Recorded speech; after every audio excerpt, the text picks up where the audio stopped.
NASA ಬೃಹತ್ ಬಾಹ್ಯಾಕಾಶದಲ್ಲಿ ಒಂದು ಅದ್ಭುತ ಡಿಸ್ಕವರಿ ಮಾಡಿದೆ. ಅಲ್ಲಿ 140 ಟ್ರಿಲಿಯನ್ ಸಮುದ್ರಗಳಷ್ಟು ನೀರು ಇರುವ ಜಲಮೇಘ ವಾಟರ್ ಕ್ಲೌಡ್ ಸಿಕ್ಕಿದೆ. ನಮ್ಮ ಪ್ರಾಚೀನ ಶಾಸ್ತ್ರಗಳಲ್ಲಿ ಕೂಡ ಕಾಸ್ಮಿಕ್ ಓಷನ್ ಅಂದರೆ ಬ್ರಹ್ಮಾಂಡ ಸಮುದ್ರದ ಬಗ್ಗೆ ಉಲ್ಲೇಖಿಸಲಾಗಿದೆ. ಅಲ್ಲಿ ಭಗವಾನ್ ವಿಷ್ಣು ವಿಶ್ರಾಂತಿ ತೆಗೆದುಕೊಳ್ಳುತ್ತಾರೆ. ಹಾಗಾದರೆ ನಾಸಾ ಈಗ ಕಂಡುಹಿಡಿದದ್ದು ಶಾಸ್ತ್ರಗಳಲ್ಲಿ ಹೇಳಿರುವ ಅದೇ ಸಮುದ್ರವೇ?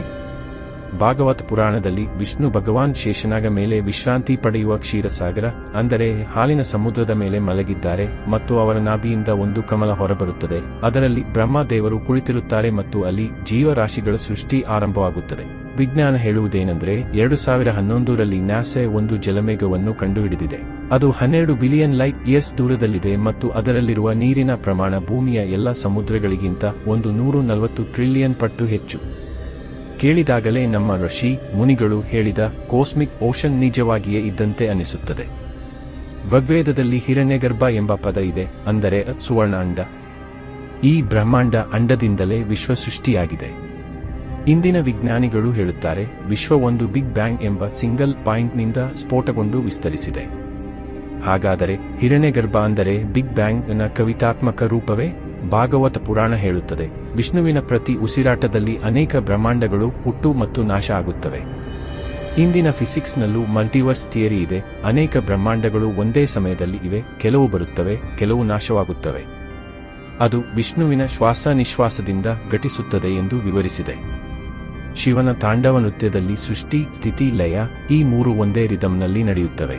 ಕ್ವಾಂಟಮ್ ಫಿಸಿಕ್ಸ್ ಕೂಡ ಹೇಳುತ್ತದೆ ವಿಶ್ವದಲ್ಲಿರುವ ಎಲ್ಲವೂ ಒಂದು ನೃತ್ಯವೇ ಆಗಿದೆ. ಅದೇ ಕಾಸ್ಮಿಕ್ ಡ್ಯಾನ್ಸ್ ಎಂದು ಕರೆಯುತ್ತಾರೆ ಹಾಗೂ ಎಲ್ಲಾ ಕಂಪನವು ಈ ನೃತ್ಯದಿಂದಲೇ ಪ್ರಾರಂಭವಾಗುತ್ತದೆ. ಅದಕ್ಕಾಗಿಯೇ ಸ್ವಿಟ್ಜರ್ಲ್ಯಾಂಡ್ನ ಸೆರ್ನ್ ಕೇಂದ್ರದ ಪ್ರವೇಶದ ಬಳಿ ನಟರಾಜನ ಪ್ರತಿಮೆ ಇದೆ. ಕಾಸ್ಮಿಕ್ ಡ್ಯಾನ್ಸ್ ಎಂದೇ ಕರೆಯುತ್ತಾರೆ. ಪುರಾಣದಲ್ಲಿ ಒಂದು ಕಥೆಯೂ ಇದೆ. ನಾರದ ಮುನಿ ವಿಷ್ಣು ಲೋಕಕ್ಕೆ ಹೋಗಿ ಕೆಲವು ಗಂಟೆಗಳಷ್ಟೇ ಕಳೆದರೂ ಭೂಮಿಗೆ ಮರಳಿದಾಗ ಸಾವಿರಾರು ವರ್ಷಗಳು ಕಳೆದಿದ್ದವು.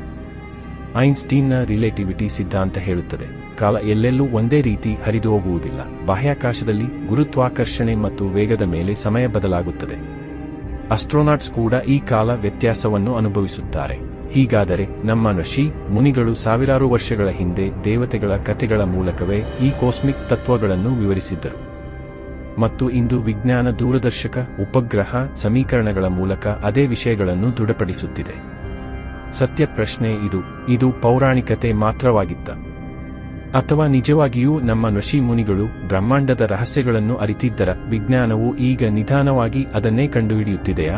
ಈ ವೈಬ್ರೇಷನ್, ಫ್ರೀಕ್ವೆನ್ಸಿ ಹಾಗೂ ಮಲ್ಟಿವರ್ಸ್ ರೋಚಕ ರಹಸ್ಯಗಳನ್ನು